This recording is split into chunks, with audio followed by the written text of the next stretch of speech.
Hi, I'm Carrie and welcome back to my channel.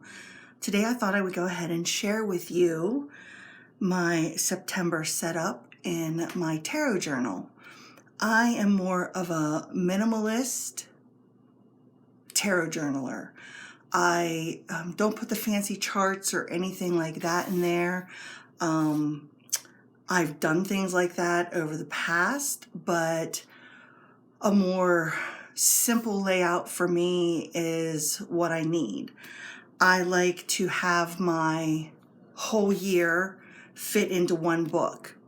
That way, when I want to come back and look over things from the previous year, I'm not grabbing multiple books.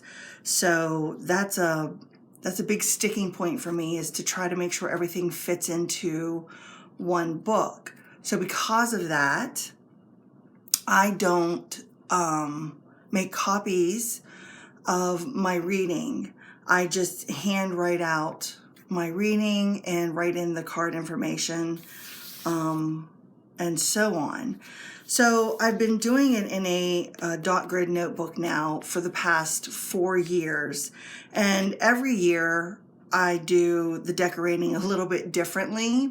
So this year I'm on a magazine kick. Pulling images out of magazines. I pull images out of magazines anyway because I use them in my junk journaling. So I have a whole stack of them. So I'll go through those and find different images. Like August was the porch swing, and I decorate that way and down the edges of the page and so on. So this is my cover page for September. I like this image because it's like you're still taking the clippings from the end of summer, but the amber glass puts me in mind of fall. So we will be transitioning into fall as we move later into the month. And then my next 2 pages are my gratitude and my dreams pages. And this, the gratitude, I don't write in every day. I just don't. I try to write something in here every week, or multiple things in here every week. My day to do my journaling is on Sundays. That's when I sit and I do my readings for the week ahead, and that's when I try to write in any gratitude that I may have. I also will come back if something has happened throughout the week and try to write it in then, so I don't forget. I have a dreams page because I used to try to keep a dream journal by my bed, but I never wrote in it because when I get out of bed, I have a routine and I don't think to stop and grab the dream journal and write in it. So what I'm writing in here as far as dreams go are only those dreams that are very intense for me, very vivid. And usually 1 page is enough. Sometimes I might have to write something on a separate piece of paper and then I just tip it in with some washi or a little bit of Scotch tape and then I have it. But mostly 1 page is enough for just those intense dreams or something in a dream that I wanted to specifically remember, especially if it happened to be a dream about a loved one or something. So then my next page or pages are my monthly card and the Zodiac energy. So first to my monthly card.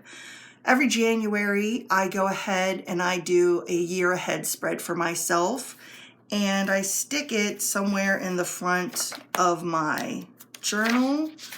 Let's see. My word of the year was trust, or for this year is trust.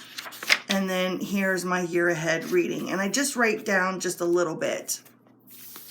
So I transfer it over every month when I set up my monthly, and then I will write how this came about. So I'm in a death card month, so any endings that happen, changes, transitions, things like that. I will end up writing a little bit more in here of notations from the book And then down here, I write the rest of my,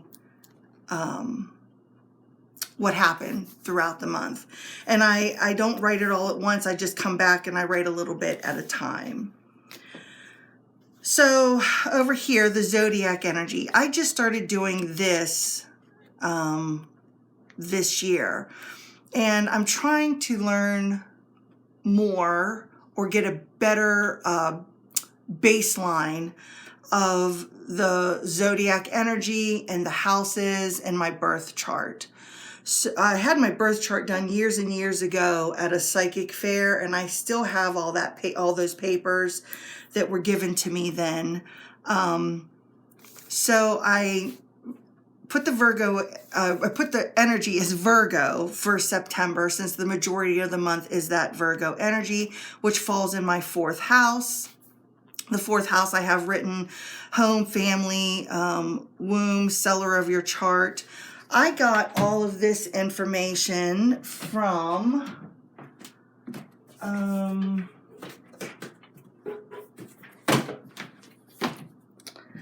this book here, Astrology Made Easy by Yasmin Boland. I just got in another book. I think it's called The Stars in Your Chart, or I don't have it handy, but it is something like that that deals with this. So I will come back and I will write in anything that is within this 4th house of home and family. If you deal with astrology and you have any tips for me of things that I could be looking at in regards to the 4th house and this Virgo energy for me this month, please leave a comment below. Because like I said, I'm just trying to get an understanding of all this and see how it affects my energy throughout the month. So any tips that you have, I would greatly appreciate. But yes, this is this page that I've been doing. So then my next pages, I don't write, I don't decorate, I don't do anything to, because I want the whole entire page for me to be able to write on it. And I will fill the entire page for the week. So like I said, on Sundays, I do my week ahead spread, and I write the deck I used and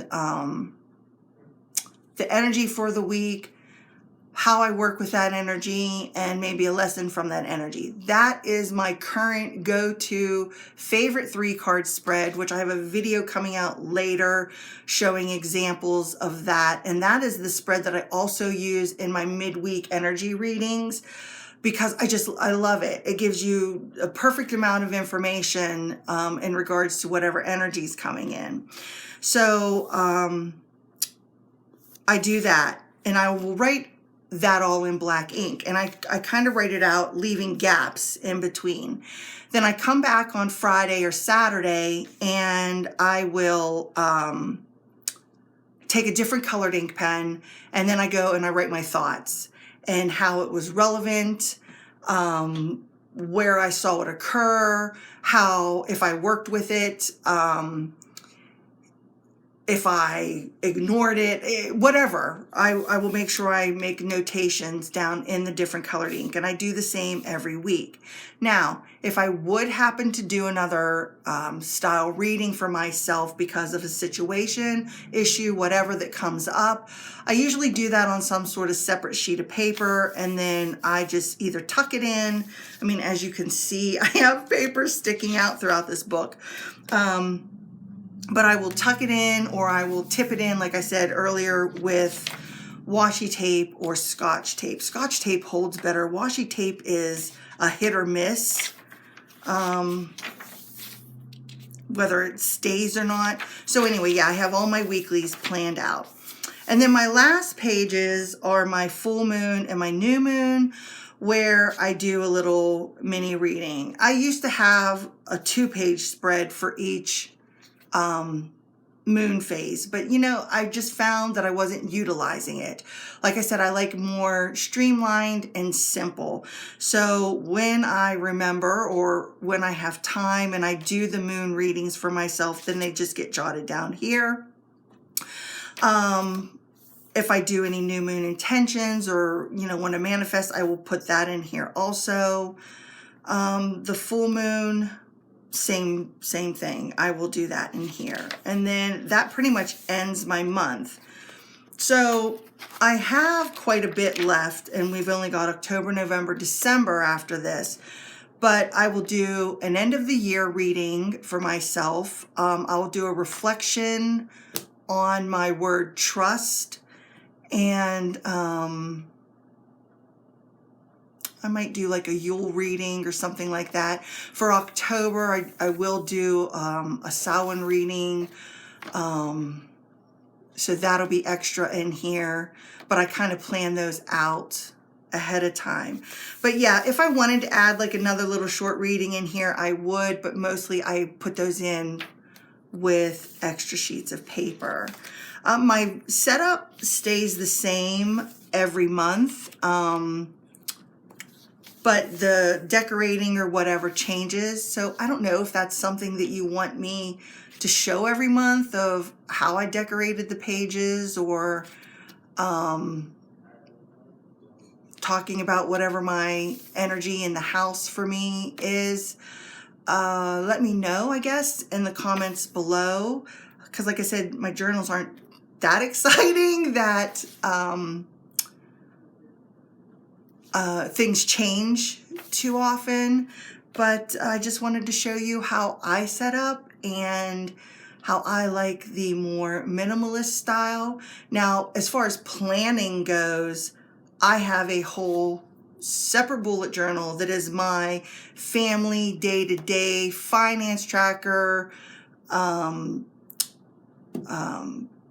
daily, weeklies, monthly, all of that is in a whole separate bullet journal. This is just my tarot related journaling. That's all this is. So don't forget to like and subscribe. Everything you do helps to grow my channel, and I really, really appreciate it. And until next time, bye.